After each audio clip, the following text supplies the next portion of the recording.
بسم اللہ الرحمن الرحیم۔ انگلش سینٹینس فارمیشن، انگریزی فقرے کی تشکیل۔ ہر فقرے کی تشکیل اس ترتیب سے کریں گے: subject plus helping verb plus object. منفی فقرے میں ہم ہیلپنگ ورب کے فوراً بعد ناٹ لگاتے ہیں، جبکہ سوالیہ فقرے میں ہم امدادی فعل ہیلپنگ ورب کو فقرے کے شروع میں لے آتے ہیں، یعنی فاعل سبجیکٹ سے پہلے لگاتے ہیں، اور فقرے کی باقی ترتیب جوں کی توں رہتی ہے۔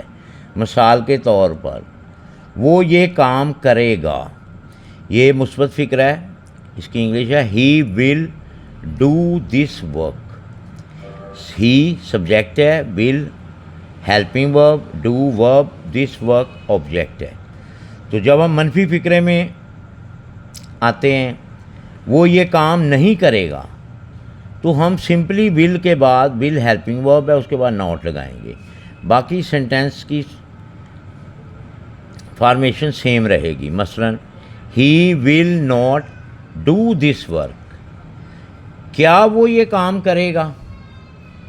تو سوالیہ فقرے میں ہم ول یا شیل کو یا ہیلپنگ ورب کو فقرے کے شروع میں لے آئیں گے، باقی فقرے کی ترتیب ایک جیسی رہے گی۔ مثلا وہ یہ کام کرے گا، ہی ول ڈو دس ورک، کیا وہ یہ کام کرے گا؟ ول کو ہم باہر لے آئیں گے، will he do this work, will he do this work, کیا وہ یہ کام نہیں کرے گا؟ تو چونکہ سوالیہ فقرہ ہے، اس میں ہم ول شروع میں لگائیں گے، باقی ترتیب وہی رہے گی۔